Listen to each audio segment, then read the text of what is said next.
Бином мектебінің мектеп бітіру кеші. Қош келдіңіздер. Кереметтей зәулім сарайымыз, Думан қонақ үйі, Әйгерім залы, Бином мектебі. Қош келдіңіздер. Біз болсақ бастайық. Шабалақтан Муслим Ұлдананы қарсы алайық. Шабалақ.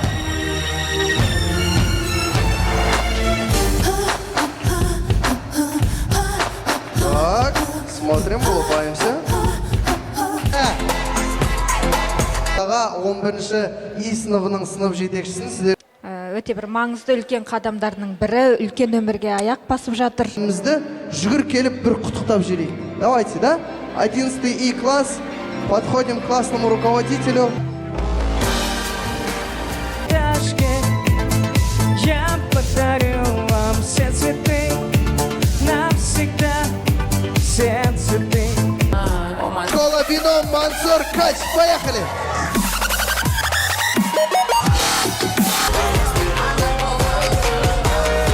Вот так!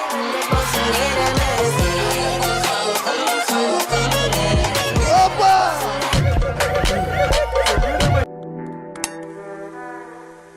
Это я, Улдана, Муслим.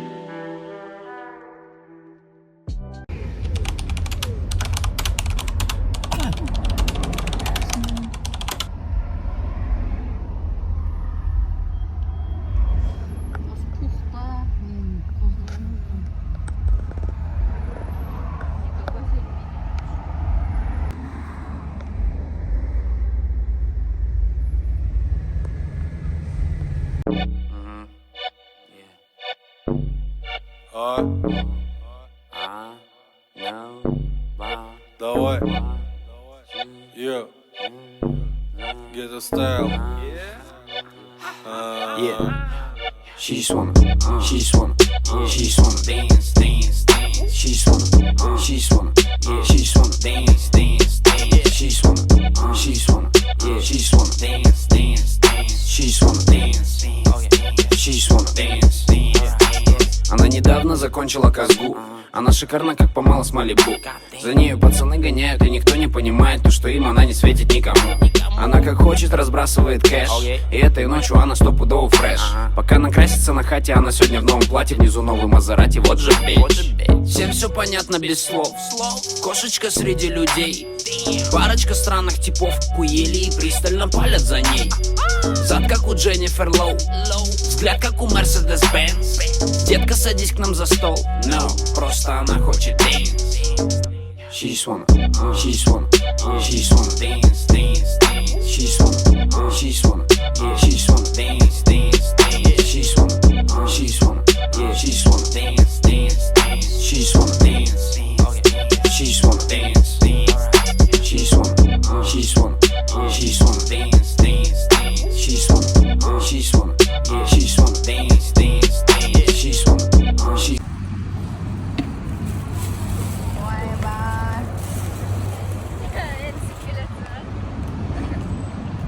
I've got the shoes, I've got the dress that makes me a princess, I guess.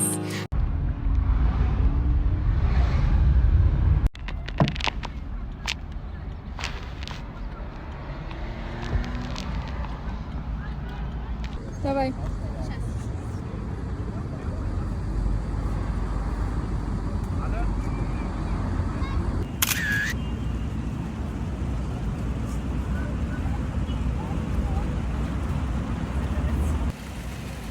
Еще раз.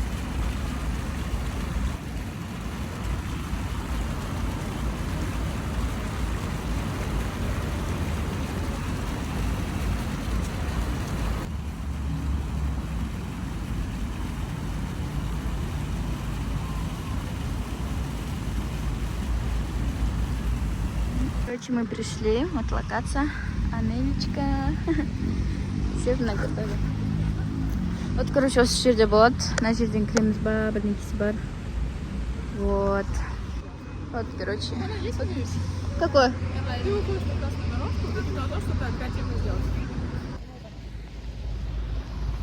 Ахбота, Мадина и Анель.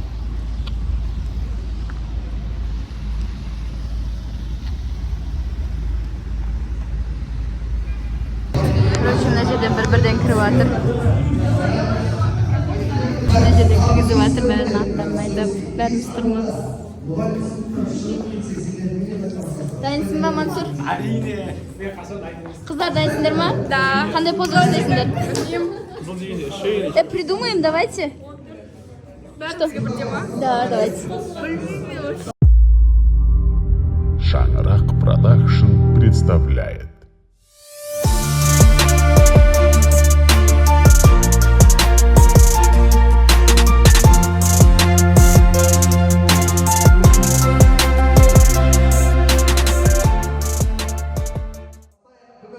Бином мектебінің мектеп бітіру кеші. Қош келдіңіздер. Кереметтей зәулім сарайымыз, Думан қонақ үйі, Әйгерім залы, Бином мектебі. Қош келдіңіздер. Біз болсақ бастайық. Шапалақтарыңыз болсын.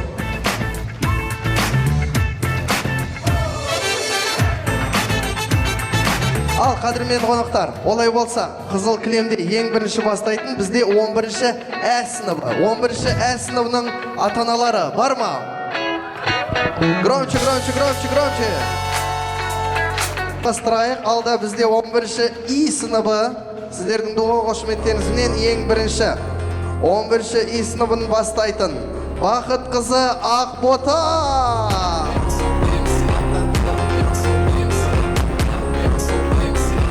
Стоп, смотрим, улыбаемся.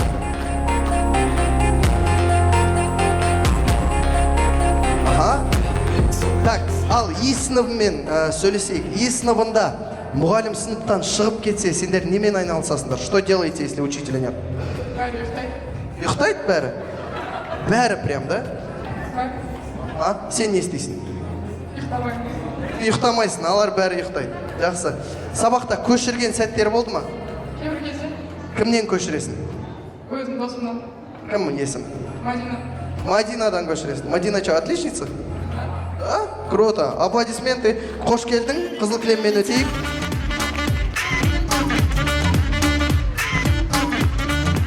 Келесі тілегіміз Жұртбай Сұлтан Сейіт. Шапалақтарыңыз болсын Сұлтан Сейітке. О, танцуй, танцуй, танцуй. Пусть так не кипишуй, все ништяк вокруг, шум. Пусть так не кипишуй, все ништяк вокруг. Қош келдің. Мұғалім көңіл күйіп болмаған сәттер бола ма, сынып жетекшілер? Я. Ең коронная фраза такая от учителя. Жиі айтатын сөздері қандай? Білмеймін. Сабаққа бармаймын. Сабаққа бармайым деп айта ма мұғалім? Жоқ, мұғалімнің, сынып жетекшінің ең жиі айтатын фразасы. Нет такого? Нет такого. Жақсы. Мектептік өмірден сағынатын зат. Нені сағынасың? Нені сағынасың? О чем будешь скучать из школьной жизни? Достар. Достар, одноклассники. Все, шапалақтарыңыз болсын. Өте берейік. Келесі тілегіміз Калиева Сара.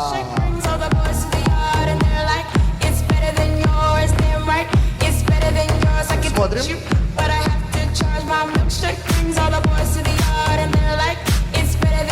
Так, өзіңе сұрақ. Сыныпқа ең жиі кешігетін кім? Жанибек Мансур. Мансур. Смело айтыстағасын. Так, ең пунктуальный кім? Ең бірінші кім келеді? Көпесов Мұзафар. Жақсы. Сабақта ұйықтайтын, ең көп ұйықтайтын кім? Бақтияр. Давайте бәрі сұрап алайық. Бәрін айтып отыр. Ең жақсы көретін мұғалімің? Маманым Қайрат, физика ұстазы. Физика ұстазы уже несколько раз, да? Ең жақсы көрмейтін мұғалімің? Шмотай ұстаз, алты просто. Нашли? Көп рахмет. Спасибо за честность. Проходим по красной дорожке. Келесі. Кенжебекова Дания. Шапала. Смотрим на фотографа, улыбаемся. Так. Саған сұрақ. Асханаға ең жиі кім барады? Муслимова Дана. Ага, жиі барады. Асханадағы ең тәтті тағам не? Самса с курицей, наверное. Самса с курицей. Хорошо. О чем будешь скучать из школьной жизни? Магазизм жоқ. Самса с курицей не будешь скучать? Нет. Все, көп рахмет, шапалақтарыңыз болсын, өте берейік. Так, келесі. Қалжігіт Сұлтан, шапалақ.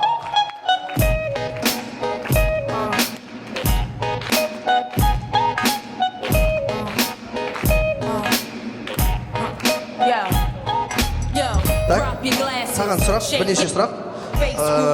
Директордың есімі сен білесің ба? Қалай? Кемелбек. Фамилия, имя, отчество давай. Чисто по имени, что ли? Кемелбек, директор. Интересно. Сынып жетекшінің давай есімі, фамилия, имя, отчество. Айсұлу Стас. Тоже білмейсіңдер ме? Туған күнін білесіңдер ме?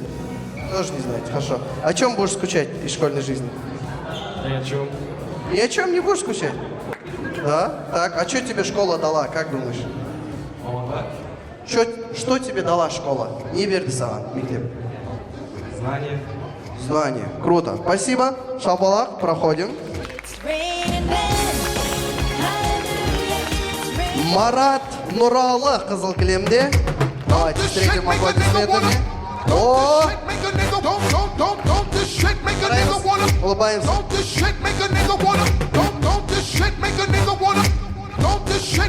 Так. Рахмет. Все, кішкене успокаивай. Мектепте сыныптарыңда ең мықты жігіт кім? Бақтияр деген бала бар. Баха. А екінші сен, походу, да?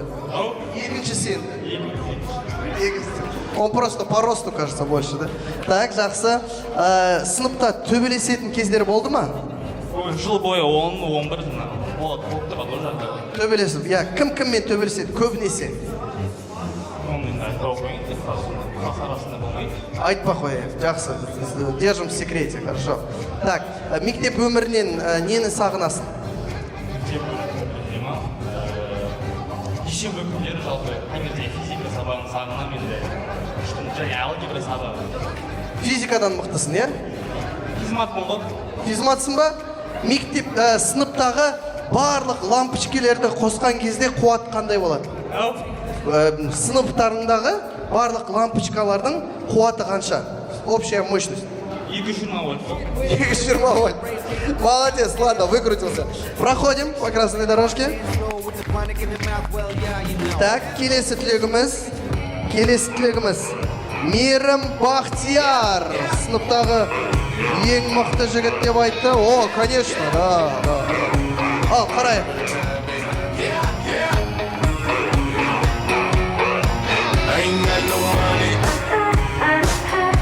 Так, сіз түлексіз ба? Выпускник, да, или чей-то папа? Сыныптағы, жаңа айтып кетті, сыныпта ең мықты жігіт сен деді. Сен қалай ойлайсың, сыныпта кім ең мықты? Ну, смело, да? Так, нені сағынасың мектептік өмірден? Достарда қызық, мектепте қызықтарды, сол барларымен күліп, ойнап жүрген сәттерді болып жасаймын. Көп рахмет. Сыныпта, мысалға, сыныпта мұғалім шығып кеткен кезде, сендердің сыныптарың немен айналысады? Что делаете? Ну, в основном, қол күресеміз. Ну, конечно, ты всех побеждаешь, наверное. Сосын тағы не істейміз? Сыздар не істейді? Сыздар өздерінің арасында телефонда отырады, сөйлеседі, солай. Жақсы. Көп рахмет, қош келдің. Батыр жігіт. Муслим Ұлдананы қарсы алайық. Шапалақ.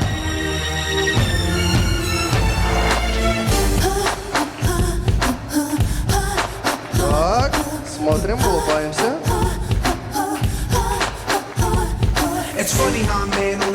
Так. Ең жиі асханаға баратын Ұлдана деп, да, сказали, да? Так. Саған асханада ұнайтын не? Самса. Самса с курицей? Пончик. Самса с курицей. Все, круто. Қай сабақты жақсы көресің? Қандай пәнді жақсы көресің? Любимый школьный предмет? Қазақ әдебиет. Қазақ әдебиеті, жақсы. Ең жақсы көрмейтін пәнің қандай болды? Алгебра. Алгебра, геометрия. Ты гуманитарий, да? Хорошо. Давай так. Сабаққа кешіккен сәттер болды ма? Опаздывала? Я. Каждый день. Каждый день? Самая частая отмазка. Отмазка. Сылтау. Неге кешіктің деген кезде қандай сылтау айтасың? Больницаға бардым. Больницаға? Күнде больницаға. Все, рахмет. Больницаға баратынбыз. Шабалықтарыңыз болсын.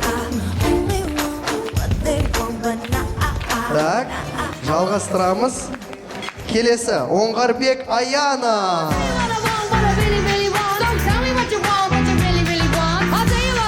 Қараймыз, улыбаемся. Давай несколько поз. Раз, по-другому давай, по-другому. Красиво станем, давай. Стоп. Для тебя вопрос. Кто в классе хулиган? Мансур Жанибеков. Мансур хулиган. Кто самый прилежный ученик, самый такой? Ең тәртіпті кім? Алихан. Алихан. Ага, жақсы. Сабаққа ең көп кешігетін кім? Давай, смело. Кім кешігеді ең көп? Почти все опаздываем. Все, да? Ну, кто лидер? Я не знаю. Походу, сама, да? Нет? Списывала? Да. Кого? У многих. Сюда, у кого попадется. Дұрыс. Рахмет. Шабақтарыңыз болсын, қызыл кілеммен өте берейік. Так, келесі түлегіміз Рустем Мансур.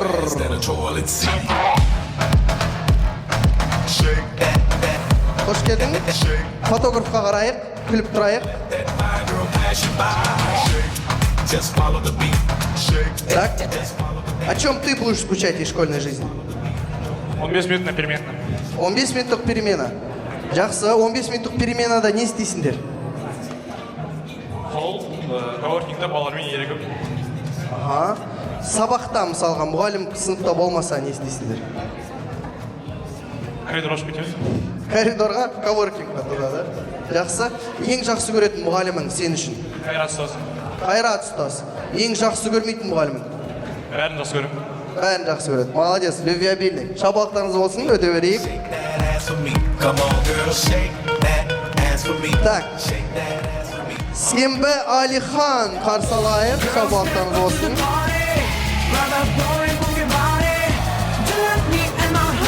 Смотрим, улыбаемся. Вау! Рахмет. Точно Алихан, да? Максим емес, да? Не Игорь там, да? Да. Алихан, смотрите, какой красавчик. Так, Алихан, мектептік өмірден нені сағынасың? О чем будешь скучать больше всего? Или о ком? Мектепшілік жарыстар, тренировкалар, командамен. Қандай спорт? Волейбол. Волейболист? Да, высокий, молодец, волейболист. Кем, вот когда ты был маленький, кем мечтал стать? Кім болам деп армандадың кішкентай кезінде? Космонавт. Космонавт? А будущая профессия какая? Айтишник. Айтишник. Все, жақсы. Молодец, шабақтыңыз болсын. Алихан. Так, продолжаем. Ундрусова Мадина. Қарсы алайық. Улыбаемся, Мадина.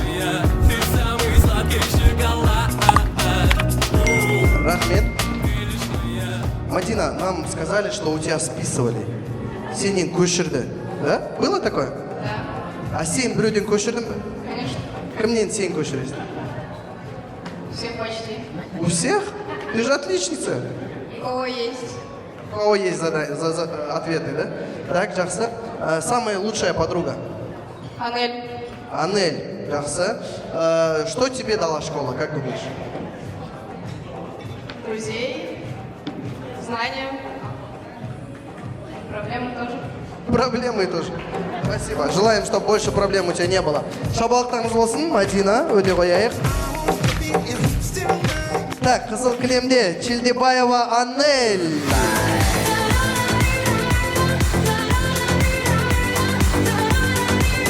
Смотрим. Так, саған да бірнеше сұрақ. Сыныпта ең көп кешігетін кім сенің ойынша? Мадина. Мадина, кешігет? Отличница же. Так, Инстаграмда, ТикТокта кім отырады? Кім көп отырады? Аяна мен Улдана. Аяна мен Улдана. Аяна мен Олдана, тиктокеры, да? Так, жақсы. Нені сағынасың, немесе кімді сағынасың мектеп өмірінен?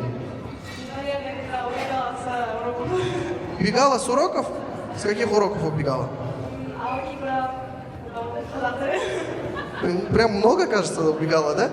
Шапалақтарыңыз болсын, көп рахмет, проходим. Және де қызыл кілемде Жәнібеков Мансур. Қош келдің, қараймыз, улыбаемся.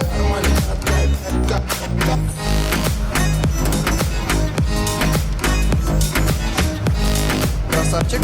Так. Саған да бірнеше сұрақ. Ең жақсы көретін мұғалімің кім? Айсұлу ұстаз. Айсұлу ұстаз. Хоть кто-то, классного руководителя, да? Айсұлу ұстаз. Не үшін жақсы көресің? Жақсы апай. Жақсы апай. О кісінің туған күні қашан? 19 декабрь. Подготовился, видели? Так. Молодец. Сабаққа ең көп кешігетін кім?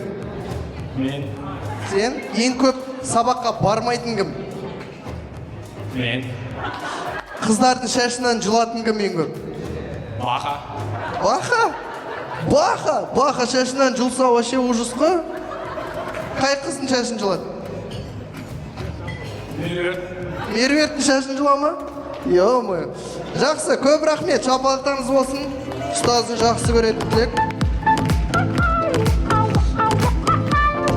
Ал, қадірменді қонақтар, бүгін міне түлектерін құттықтап келіп отырған 11-ші И сыныбының сынып жетекшісін сіздердің дөғыл қошеметтеріңізбен қарсы алайық. Так, 11-ші И сыныбы. Есть? Давайте, поаплодируем. Мәуітбекова Айсұлу Жеңісбек қызы.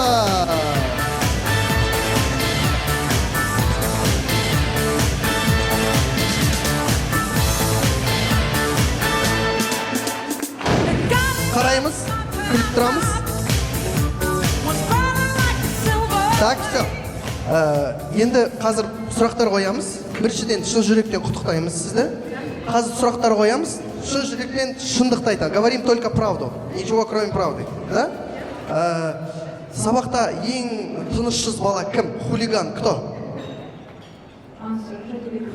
Мансур Жәнібеков. Так. Ең көп кешігетін кім? Рүстем Мансур опять. Так. Ең көп ұйықтайтын кім сабақта?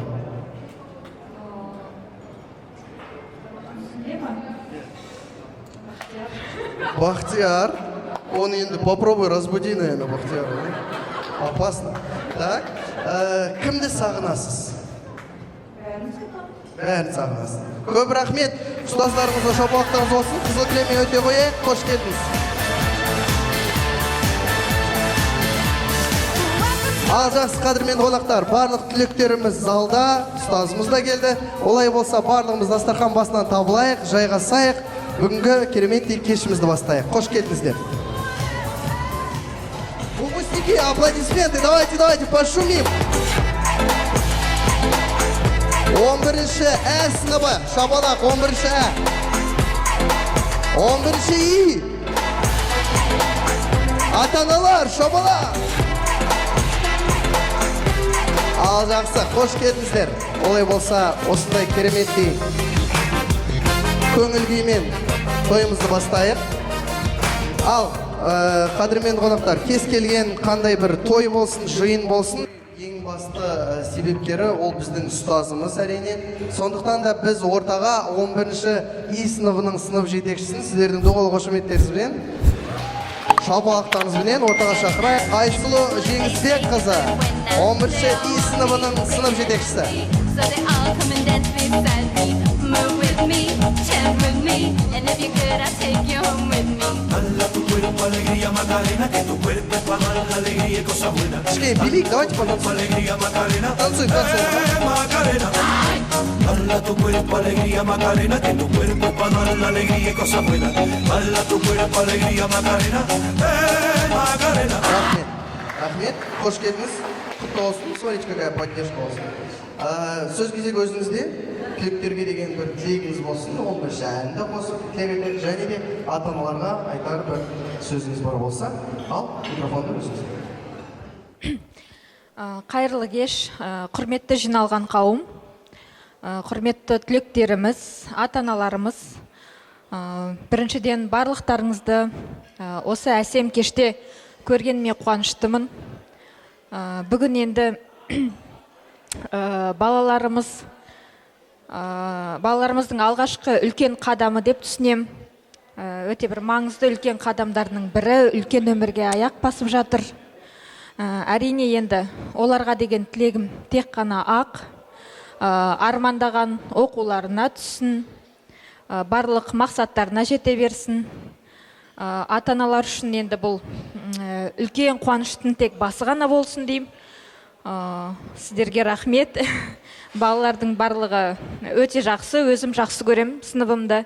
Бауыр басып қалдым десем де болады. Не дейм енді, тек сәттілік тілейм. Енді 1-2 айдан кейін осы оқушылардың барлығы грантқа түсіп жатыр деп жақсы хабар алғым келеді. Үнемі енді сәттілік тілеймін. Алдарынан үнемі жақсы адамдар кезге берсін. Сіздерге сол зор денсаулық тілеймін ата-аналарға. Барлық оқушыларымыз, балаларымыз енді сіздердің үміттеріңізді ақтап, осындай келесі той уже диплом жуып жатыңыздар. Сол тек қана жақсылық тілеймін, аман есен болыңыздар, әр отбасы аман есен болсын, әр отбасында қуаныш көп болсын. Жақсы бір осындай жиында тағы жүздескенше деп айтқым келеді. Тілегіңіз қабыл болсын. Кетпей тұра тұрыңыз. Ал 11-ші И сыныбының түлектері. Негізі біз көп уақытты мектепте өткіземіз, сондықтан мектеп біз үшін екінші үй сияқты болады. Ал біздің ұстаздарымыз біз үшін екінші анамыздай болады. Сондықтан біз барлығымыз орнымыздан тұрайық. Сіздер үшін барлық өзінің проблемаларын мектептің қабырғаларының сыртында қалтырып, сіздер үшін сыныпқа кіріп, өзінің махаббатын, өзінің сіздерге деген барлық ынтасын беріп отырған мұғалімімізді жүгір келіп бір құттықтап жіберейік. Давайте, да? 11 И класс. Подходим к классному руководителю. Обнимаем и поздравим, давайте ее. Только аккуратно.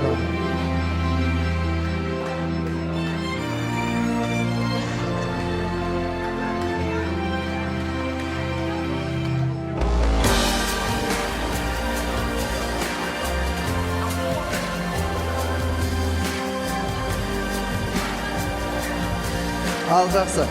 Так, все, каждого обняли. Енді барлығымыз бірге фотоға, естелікке. Давайте туда, да, фотозонаға қарай өтеміз.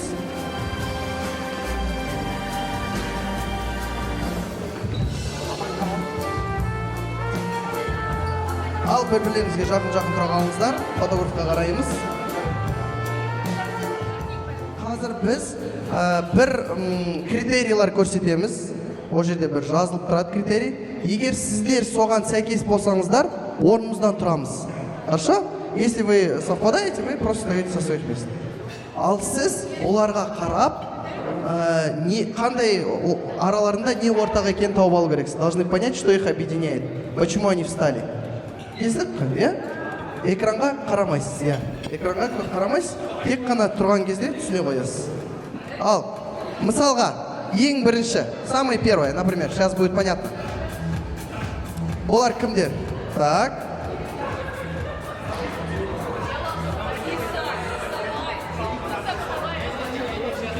Так.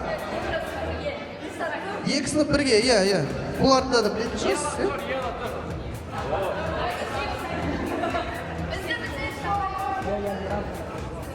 Не ортақ?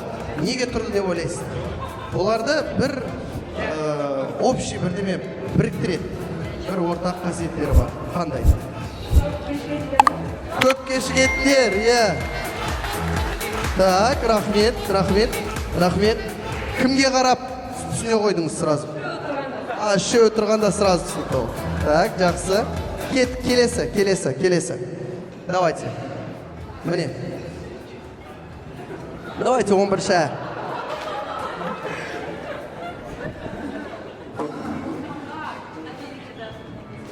Бұл негізі бір локацияға байланысты. Подсказка. Ол белгілі бір сыныптағы локацияға байланысты. Иә. Қалай ойлайсыз? Бұлар кімдер? Коворкингке жүретіндер? Жоқ. Сыныптың ішіндегі локация.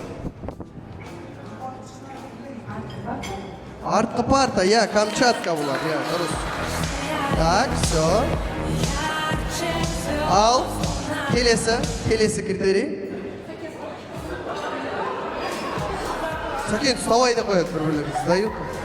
Смотрите, сіздің сыныңызда почти все стали. Еще мәз болып тұрады, көрдіңіз ба? С гордостью стоит. Не был. Ұйықтайтындар, иә. Кімге қарап танып қойдыңыз? Мансұр, Бақтияр. Так, жақсы, жалғастырамыз, кеттік, міне. Так, кто? Так, мына жерде бар. Сізде жоқ екен, мыналарда 2 қыз бар екен.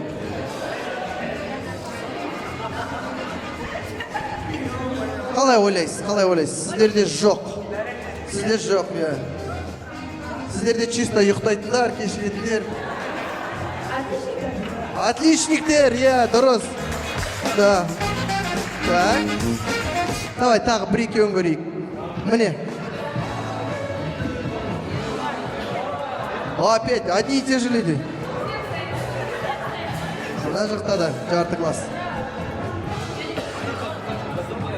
Бұлар?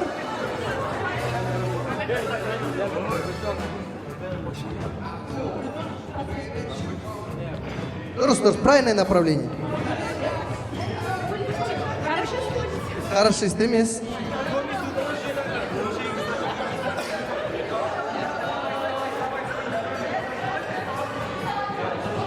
Мына жерде бір ғана қыз келген ба сонда? Сендер барлықтарын тұрып отсыңдар ғой. Аналар отыр, мыналар тұр, иә. Бұлар сабаққа қатысты.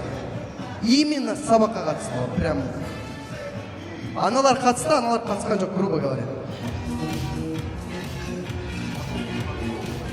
Бұл 7-ші сабаққа қатысатындар, қатыспайтындар. Ну, примерно, да, прогульщиктер, осылар, дұрыс, иә.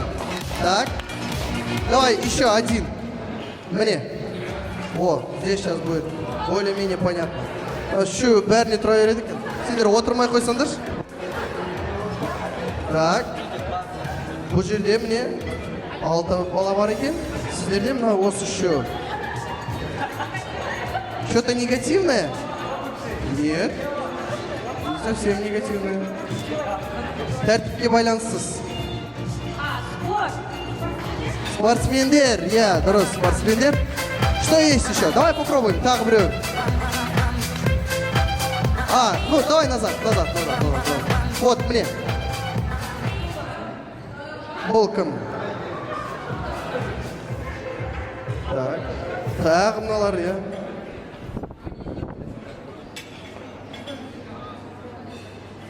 Мадина да тұрып жатыр, ё-моё. Вот сейчас трудность будет.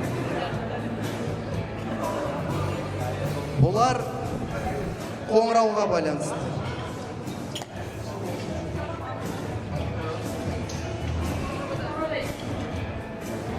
Бұлар қоңырауда ең бірінші қашып кететіндер осылар. Кто первый выбегает на перемене. Да, осылар екен. Көп рахмет, ұстаздарымызға шапалақтарыңыз болсын. Ең бірінші суретіміз. Бұл жерде не жетіспейді? Байтерек. Молодцы, Байтерек. Так. Келесі. Что не хватает? Надпись. Какая надпись? Алмата. Деген надпись па? Көкшетау? Вы подряд уже называете, да? Не жетіспейді, давайте. Голливуд емес. Так, давайте ата-аналар. Көктөбе, да, Көктөбе. Көктөбенің телевышкасы жетіспейді, әне. Так, продолжаем. Көкшетау говорит. Бұл жерде не жетіспейді? Давайте ата-аналар. Надпись неправильно. Как? Жоғарғы сот? Сіздер қай жерде жұмыс істейсіздер? Так. Фонтан, кім айтты? Дұрыс, я, фонтан жетіспейді бұл жерде. Давай, покажем, фонтан. Продолжаем, келесі. Бұл жерде, давайте, выпускники. Пробуем. Так, выпускники, только выпускники. Көрейік. 11-ші И сыныбы, Ә сыныбы. Медеу, дұрыс, я, не жетіспейді? Фонтан? Нет. Нет, не вода. Снег? Нет. Дорога, неправильно? Как? Рисунок? Вот рисунок. Чего-то не хватает. Спортсменов, да, конькобежцев не хватает. Дұрыс. Молодцы. Так, давай, келесі ата-аналарға. Көрейік. Не жетіспейді? Усов, да. А? Гитлер, я, усы жетіспейді. Я, оп-оңай. Келесі сұрақ, кеттік. Хвост, дұрыс емес. Усы неправильно. Чего не хватает? Собаки? Нет. Бровей? У кота бровей? Галстука? Нет. Пятен. 5, да. Пятно. Какое? Где пятно? Нет, не усы. На спине пятно, неправильно. Пятна не хватает. Ну где? Под носом, да, молодец, догадался. Это кошка Гитлера, вот такая вот. Но Гитлер такой же. Продолжаем, келесі. Бұл жерде не жетіспейді? Қош келдің. Не жетіспейді? Не жетіспейді? А? Тараз, я, Тараз деген жазу жетіспейді, дұрыс. Молодцы. Так, жалғастырамыз, кеттік. Ата-аналарға давай, оп-оңай. Не жетіспейді? Су жетіспейді, я, фонтан ғой. Қалай аталады? Как называется? Писающий мальчик. Я. Так, жалғастырамыз. Келесі, бұл жерде не жетіспейді? Горы, неправильно. Так, думаем. Медеу? Давайте, география, кім? Башни, какой? Эйфелевой, правильно, Қай қала? Париж, молодец. Так, продолжаем, еще. Бұл жерде не жетіспейді?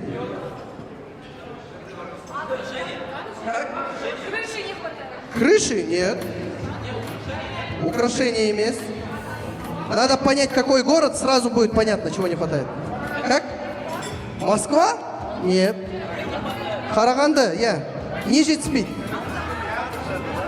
Это я не скажу. Все классно сразу, поймешь. Чего? Как? Берлин? Нет, не Берлин. Это Караганда. Мы уже нашли, что это Караганда. Чего-то не хватает. Ну? Ата-аналар, шахтеров не хватает. Да, дұрыс. Шахтеров не хватает. Келесі. Бұл жерде. Кто это вообще? Давайте так. Выпускники знают кто? Джигурда, молодец. Только ты знаешь, походу. Так, келесі. Бұл жерде не жетіспейді?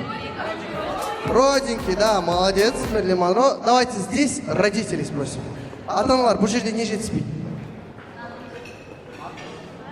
Ну?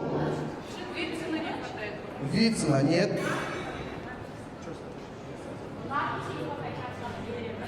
Ойланайық, не жетіспейді? Қалай ойлайсыздар? Бұл жерде жазу жетіспейді, цитата жетіспейді. Здесь цитаты не хватает. Видите, там надпись должна быть. Сөздер жетіспейді. Қандай сөздер деп ойлайсыздар? Джентльмены удачи, какая-то цитата. Цитата из фильма. Нет. Это же памятник, нет. Кто его посадит, это же памятник. Дұрыс емес? Как? Если қай жерде тұрған тауып алсаңыздар, сразу понятно. Таразда, я, дұрыс, Таразда. Қандай жазу? Я, қандай жазу? қандай жазу? Жамбылда тепло, там... Қалай, тағы бір. Жамбылда тепло, там моя мама. Да, дұрыс. Хочу Жамбыл, там тепло, там моя мама. Міне дұрыс. Дұрыс. Так, давай, завершим. Бұл жерде не жетіспейді? Сағат жетіспейді, сағат жетіспейді. Керемет, шабуаттарыңыз болсақ жалғастырамыз. Кешіміздің жалғасында кішкене тамақ жеп алдық, кішкене билеп алайық, да? Давайте немного потанцуем. Барлықтарыңызды орталық алаңға биге шақырамыз. Выпускники можем пригласить родителей тоже на танец, чтобы они не скучали. Ата-аналарды да биге шақырайық. Ал өздеріңіздің құрметтеріңізге Азамат Берсенбаев, бір-екі би. Келіңіздер, ата-аналармен бірге тілектер.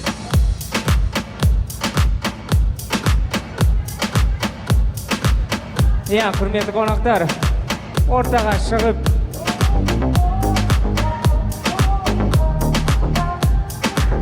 билейік.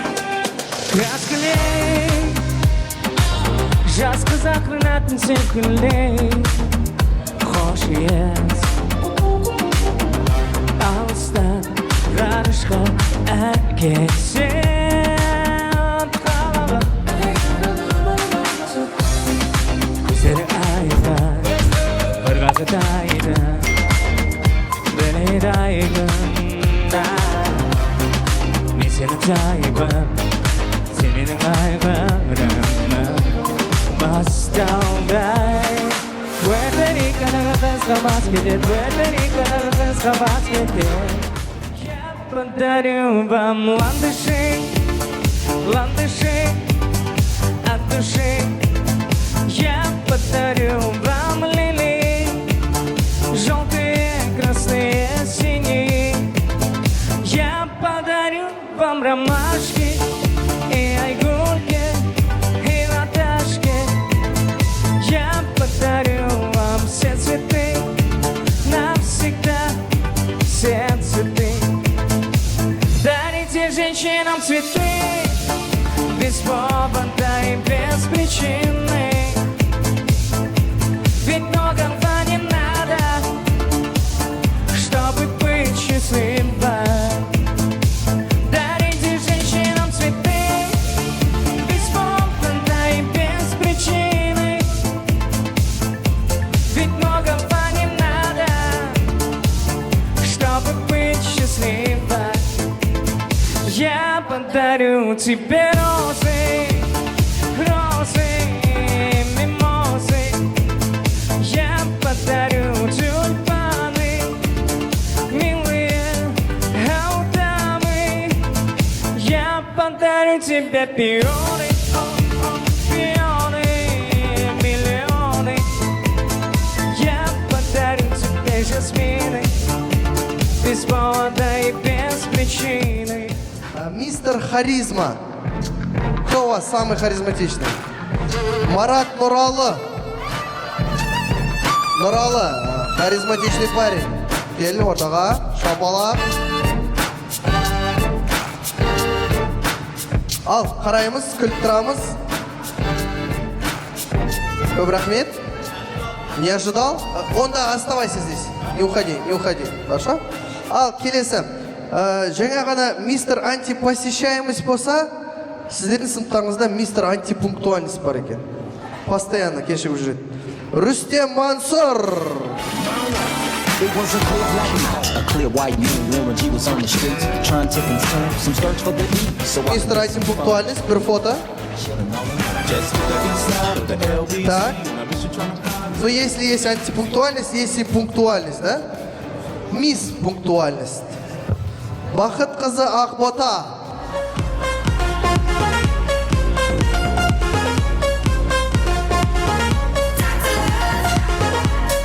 Мисс пунктуальность.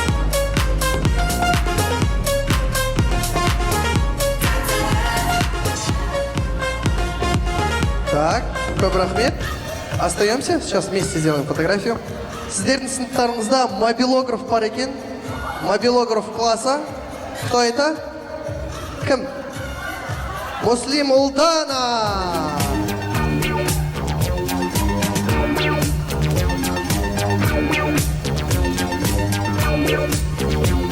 Құтты болсын. мобилографа. Все, ты уволен.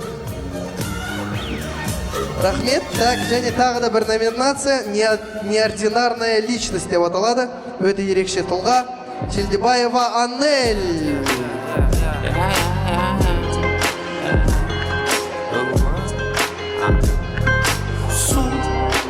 Үй жақта кездесу, онда неге бәрі қайтпай? Челдебаева Анель. Ал, барлығымыз. Давай, чуть-чуть вперед. От нас фотографируемся. Сіз бір-екі қадам алдыға. Ага, смотри. И пятером давайте сфотографируемся. Бесеуіміз. Ал кет. Бір, екі, үш. Көп рахмет. Номинацияларыңыз құтты болсын. Just Dance. Давайте встретим их аплодисментами.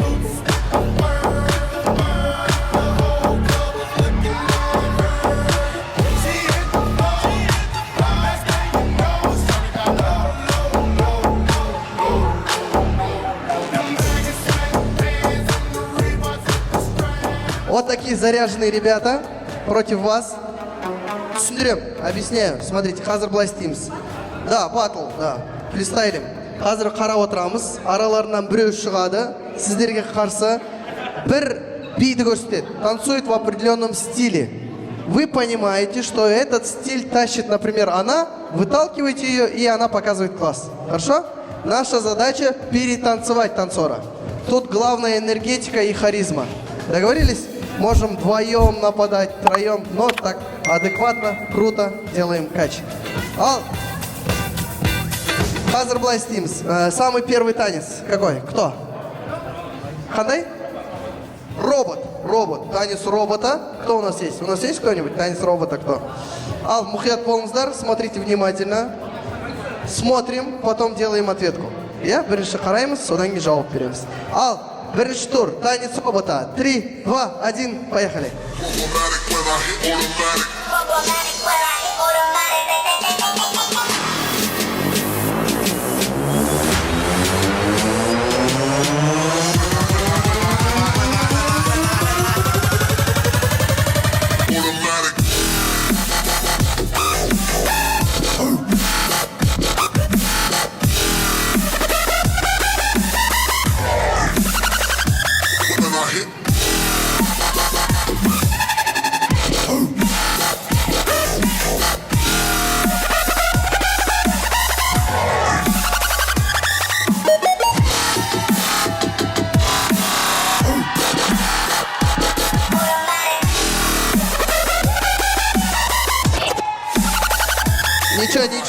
Ничего. Давай, делай шаг вперед. Да. Кто? Он? Кем? Он, да. Они все на меня. Смотри, какая у тебя поддержка мощная, видел? Поэтому давай, мы тебе верим. Если Мгалай? Мансур. Поддержка Мансура. Танец робота. Давай. Танец робота. Бір, екі, үш. Школа бином, Мансур, кач. Поехали.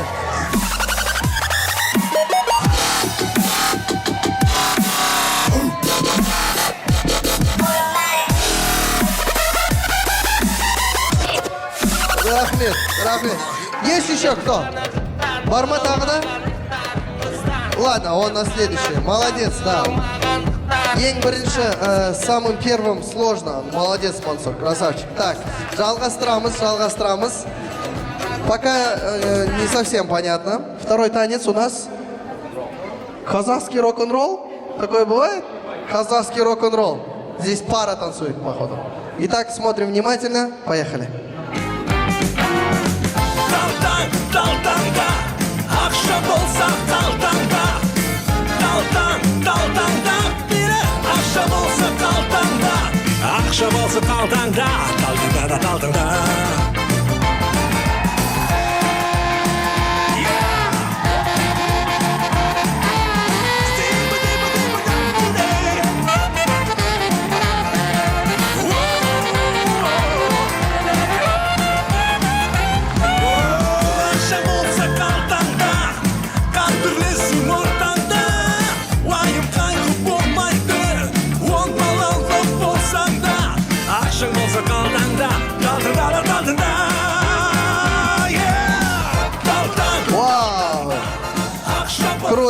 Так, давайте, пара, кто? Ты? С кем? Кмен. Не, давай с кем? Давай, пойдем. Кель. Одна пара, есть еще пара? Так, пара. Во, давай, ты красавчик, ты харизмой протащишь. Поехали, рок-н-ролл, кач, вино.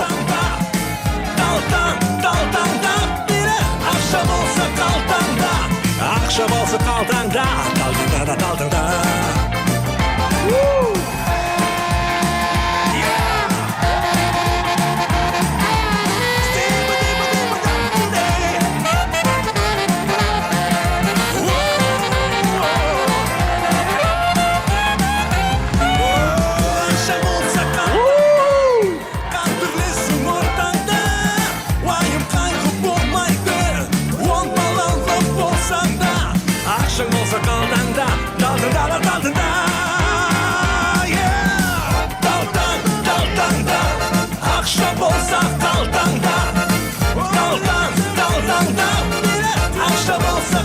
Молодец, Рахмет, супер.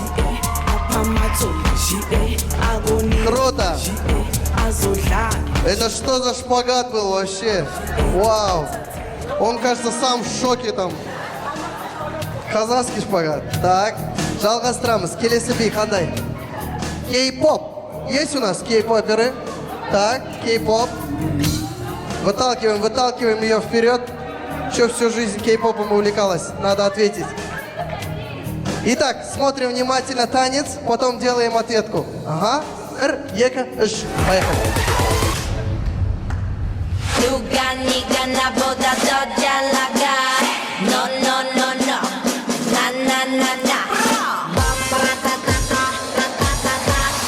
내가 제일 잘 나가 내가 제일 잘 나가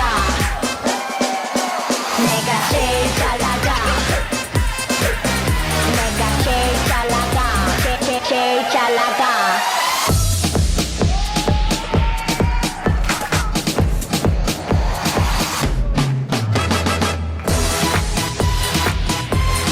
Так, кей-поперы, давайте делаем шаг вперед.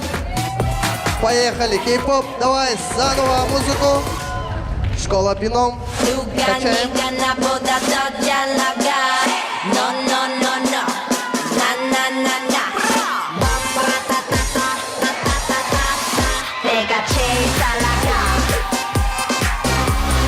Поддержка, это что такое?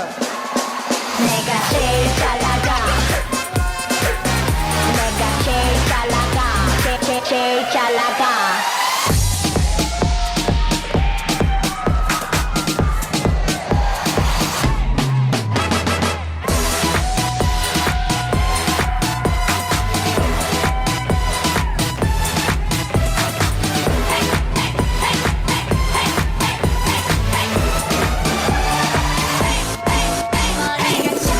Красавица вообще. Супер. А ты прям готовилась, походу, да? Молодец. Вау. Так, надо что-то такое крутое, да? Чтобы раз и навсегда точку поставить. Адель, да? Да. Сейчас очень мощный танец. Тут главная энергетика и такая харизма. Но здесь еще мастерство нужно. Итак, смотрим танец, брейк-данс. И готовим своего героя. Поехали, музыка.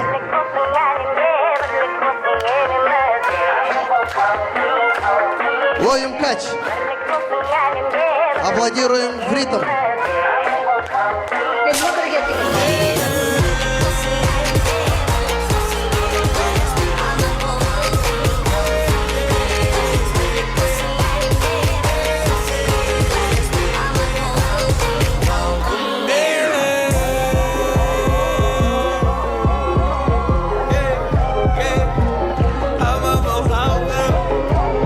Вот так вот.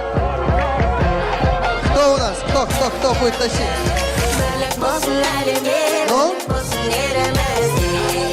Парни, надо ответить. Давай. О, плохо. Пойдем. Бахтияр. Пойдем. Бақтияр, сені жарты зал шақырып жатыр. Кел, ортаға, оп-оңай. Смотри, какая у тебя поддержка, ты порвешь. Давай, импровизируй что-нибудь. Поехали, Бақтияр, 1, 2, 3. Ловим драйв, поехали, бином. Жги баха.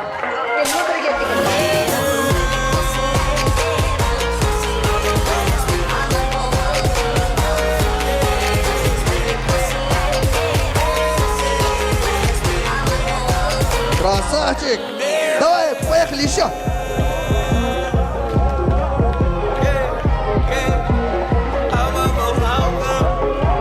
Давай!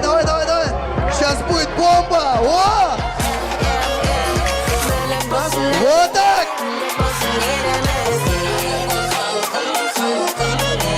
Опа!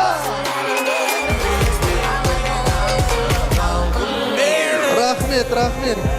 Ты чё молчал, ё-моё? Если чё, я бах. Красавчики. Молодцы. Это было неожиданно. Выждал момент. Молодец. Так, завершаем. Подоби. Афро. Все, афро-танец. Смотрим внимательно. Кеттик, музыка. Афро-дэнс. Поехали. Tá maluco? Andas a brincar ou quê? Tira então, troca. Troca. Tira então, troca. Troca. Tira então, troca. Troca. Стоп. Давайте, вперед, несколько человек. Пойдем, покажи. Поехали. Афроденс. Давай.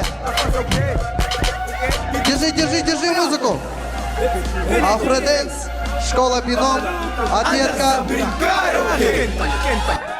Troca.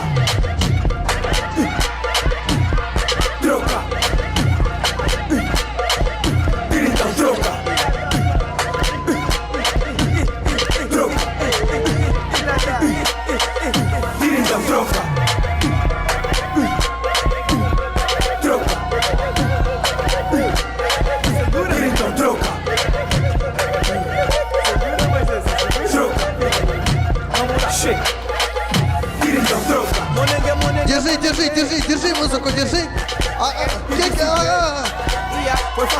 Покажи класс. Рвем. Não estás a ver, ok? Tá bom? Tá falando o quê? Ok? Troca.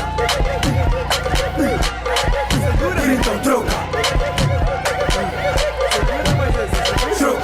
Супер, рахмет. Вау. Кімнің папасы? Саина? Сағинаның папасы. Сағина. Сен папан ба? Ты в шоке? Я в шоке, честно, да, мы все в шоке. Рахмет, ага. Если вы где-то не тащите, просто родителей подключаете, а не тащите, да. Все? Давайте проголосуем. Шапалақтарыңызбен шешіп көрейік, кім жеңді? Команда Just Dance или бином? Итак, команда Just Dance. Команда бином. И Сағина папасы. Жақсы, көп рахмет. Так, стоим. Естелке фотоға түсіп алайық. Давайте сфотографируемся.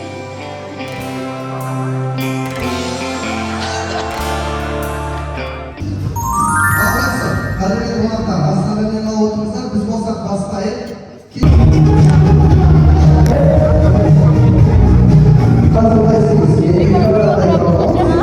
Что тут не договоришь? Не договариваем. Просто сидим. Еда. I'm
жайында қосып тілегендер және де ата-аналарға айтар бір сөзіңіз бар болса, ал микрофон. Тегіз қабыл болсын. Кетпей тұратырмыз. Ал 11-ші И сыныбының түлектері. Негізі біз көп уақытты мектепте өткіземіз, сондықтан мектеп біз үшін екінші үй сияқты болады. Ал біздің ұстаздарымыз біз үшін екінші анамыздай болады. Сондықтан біз барлығымыз орнымыздан тұрайық. Сіздер үшін барлық өзінің проблемаларын мектептің қабырғаларының сыртында қалдырып, сіздер үшін сыныпқа кіріп, өзінің махаббатын, өзінің сіздерге деген барлық ынтасын беріп отырған мұғалімімізді жүгіріп келіп бір құттықтап жіберейік. Давайте, да? 11 И класс, подходим к классному руководителю, обнимаем и поздравим молодец. Только аккуратно.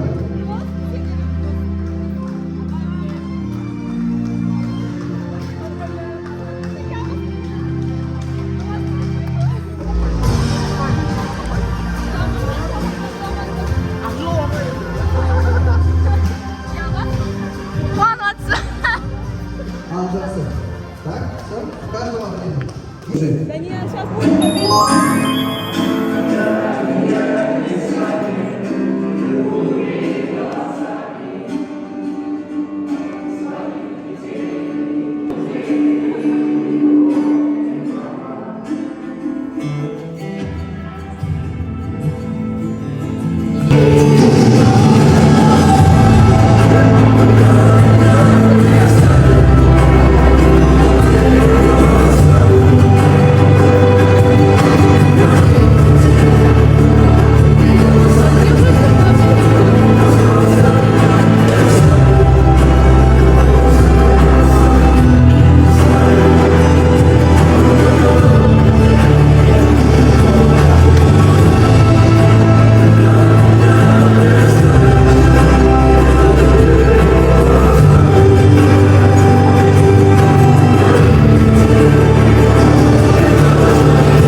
О жерде бір жазылып тұрады критерий. Егер сіздер соған сәйкес болсаңыздар, орныңыздан тұрамыз. Хорошо?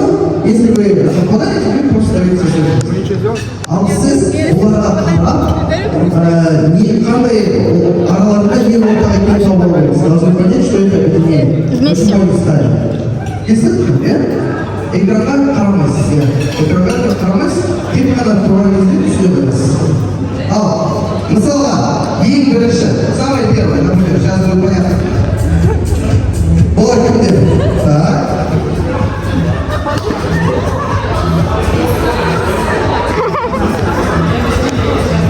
Так.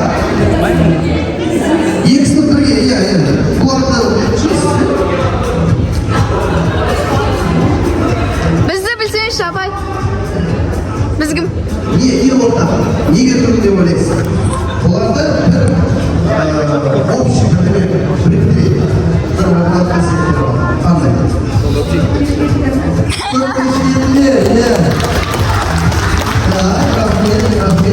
Рахмет.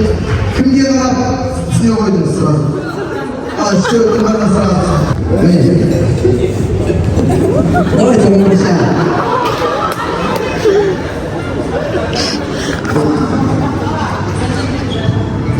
Бұл негізі бір локацияға байланысты. Подсказка. Бұл белгілі бір сыныптағы локацияға байланысты. қалай ойлайсыз? Олар кім деді? Коворкингке жүреді деп? Жоқ.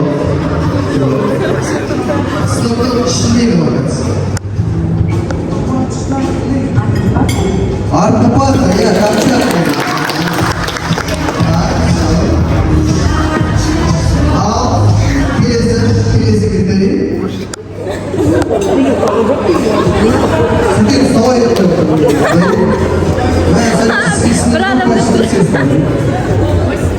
Bir adamda тұра беремін, көптейсің. Еще бәрі болып тұрады. С гордостью сказать. Не было. Ұйықтайтындар, бля. Кімге қарап қойыңыз?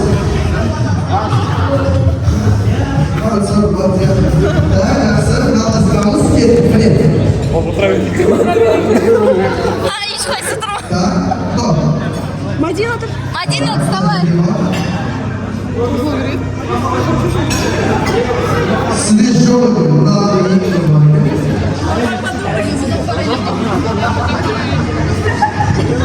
Қалай ойлайсыз?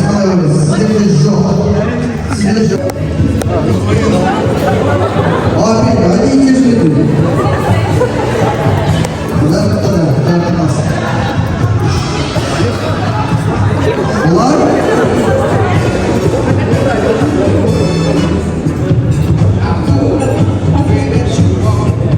Дұрыс, правильное направление. Хорошо, стремись.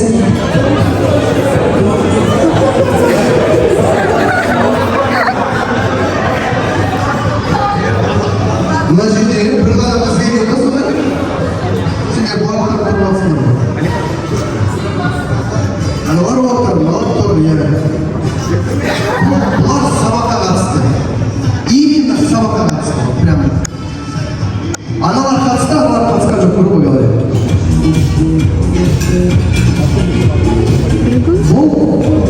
Жетінші сабаққа қатысатындар, қатыспайтындар. Ну, примерно, прогульщиктер, осылар, дұрыс, иә. Так? Давай, еще один. Міне. О, здесь сейчас будет. Еще бәріне правильно. Так. Бұл жерде міне. Алтын қалған екен. Сізде не бар осы еще? Что-то негативное? Нет. Совсем негативное. Тәртіпке байланысыз. Медведь, ребят, просто медведь. Стоите еще, давай попробуем, там прям. Ну давайте. Вот, блин. Подожди. Так, молодец. Кто не соблюдал? Максим, это вот сейчас трудность будет. Бұлар қоңырауға байланысты. Кто не соблюдал форму? Бұлар қоңырауда ең бірінші қарсы келетіндер осылар. Кто первый выбегает на телевизор. Көп рахмет, ұстаздарымызға жауаптарымыз болсын.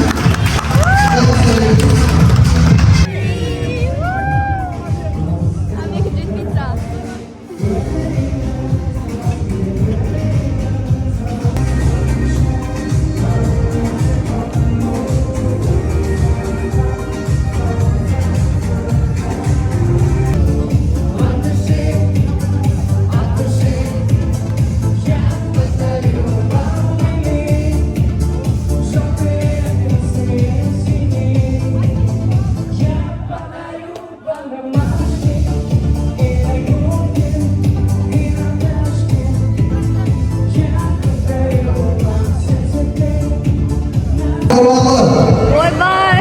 Хайда, харизма чистый.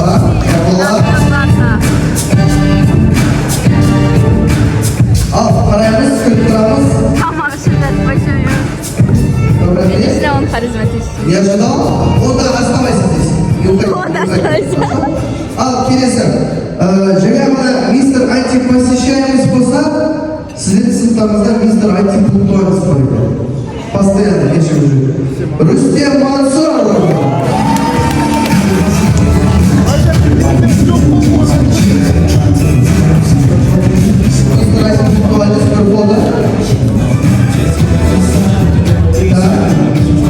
Но если есть антипунктуальность, есть и пунктуальность, да?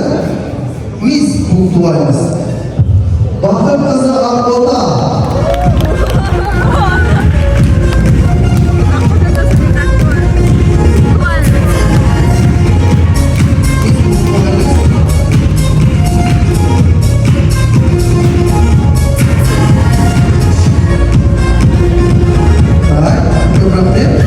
Остаемся сейчас вместе делать фотографию. Сіздердің сыныптарыңызда мобилограф бар екен. Мобилограф базар. Кто это? Кім? Муслим Олдана.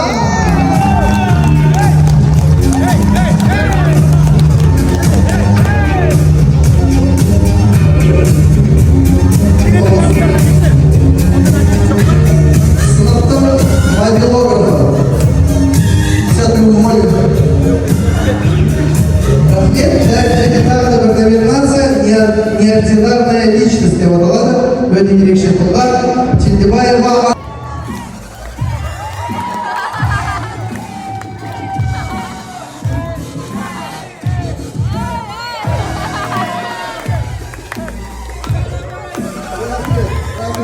Есть еще кто? Давайте мына. Ладно, он на следующий. Молодец, да. И больше самым первым сложным. Молодец, Мансур, красавчик. Так, жалғастырамыз. Жалғасында қазір ата-аналарымыз да түлектерімізге ортаға шығып бір билеп алатын кез келді. Өйткені сіздер үшін қаламыздың үздік саксофоншы жігіті Алтын аспабын өздеріңізге арнап келіп отыр. Шапалақтарыңыз болсын. Давайте поаплодируем. Самый кочевый музыкант. Ассалаумағалейкум, жас түлектер, қуанышыңыз құтты болсын. Баршаңыз ортаға биялан шақырайын.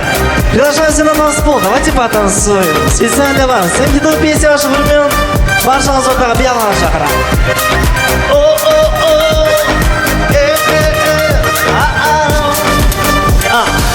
Татуажы, қап-қара қас, биді айырады мына қарындас. Билегенін көрген сайын кетеді бас. Жігіттер қарап алған аз-маз, біреулер тойып алған одаймас. Енді келе жатыр мана берген заказ. Сонымен әңгімен тоқат тері, ескет қарап тұр қазағының жігіттері. Билемейді айырып, кірпікті жоғары қайырып, фигурасы онан 90-90.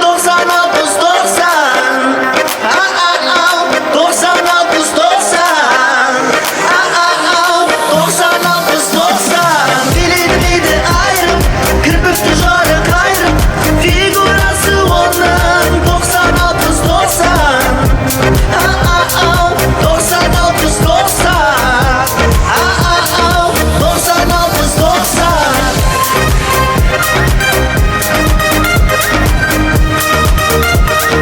Жас түлектер, оқу бітірулеріңіз құтты болсын.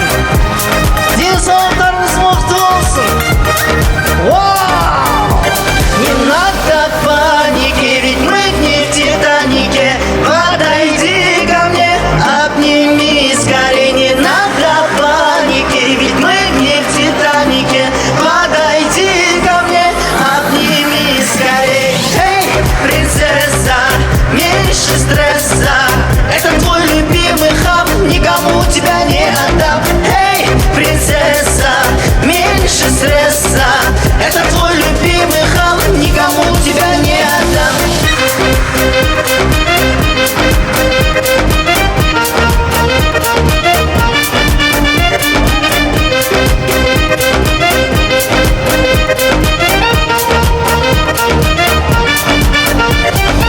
Иығымның көздерімен сені байқап қалдым, түбі сенде мені. Көкке су еткелер бәдемі. Қасыма кел сезінейік бәрін, еркін болсын сені қимылдарың. Бұл әуен еске сақтап алған.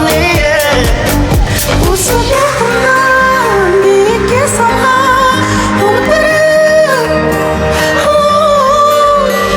Шақалақалақа, я хабиби, I love me, ya habibi, I love me, I love me.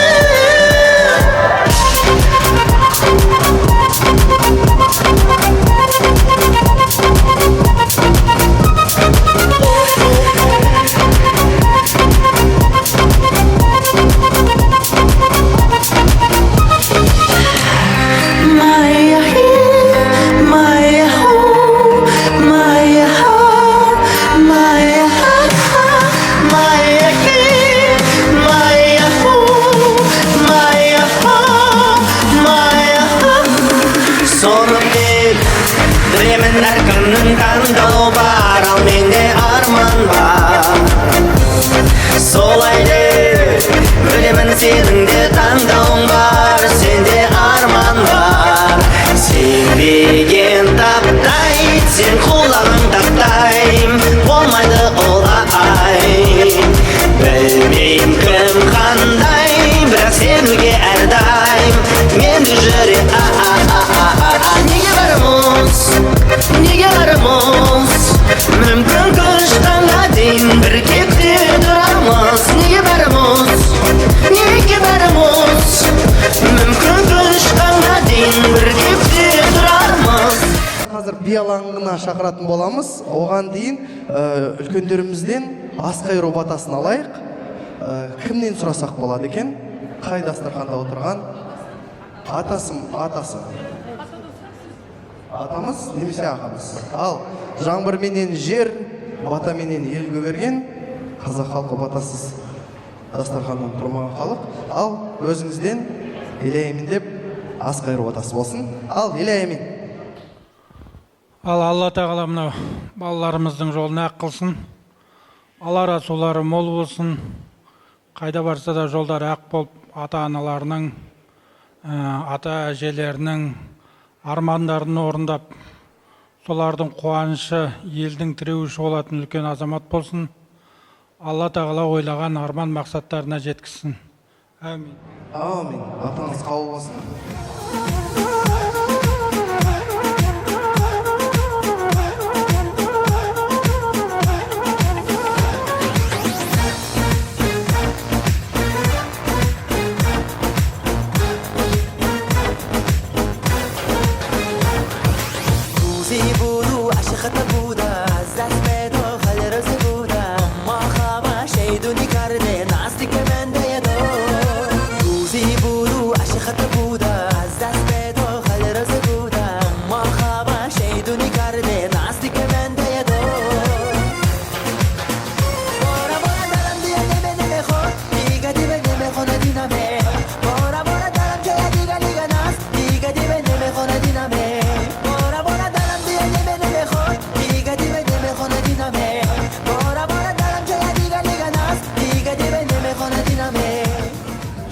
Подушка рассудит горы небес переломанных судеб. Потом мы корень манистых улиц, кем мы останемся, время рассудит. Может быть, завтра нас также забудут, и пусть лишь спорят из них, пока я знаю лишь то, что с тобой все иначе. Ты и я, отдельный мир во всей вселенной от тебя. Прошу лишь одного, держи меня. Ты изо всех как можно крепче, я тебя заберу с собой.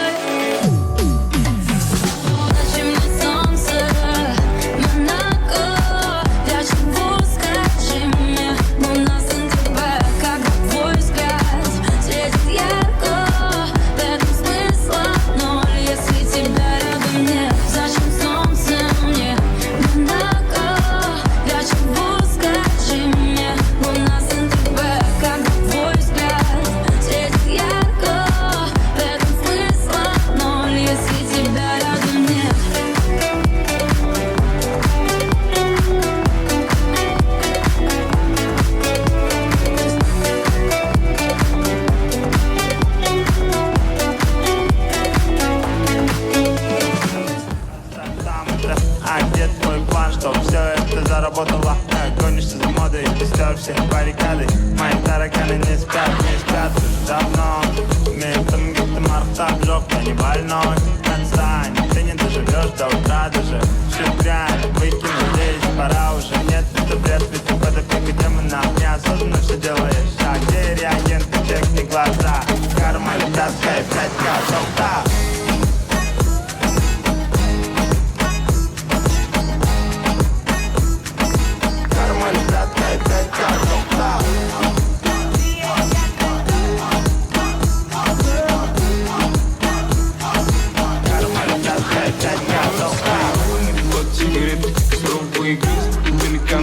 Забыли тебе переступили логику. В кармане только 5, на ход ноги. Мы с тобой не просто учим биологию. Мы с тобой довольны, под свинцом и забаны. Если углубляться, то помимо анатомии, сегодня познакомим с ботаникой.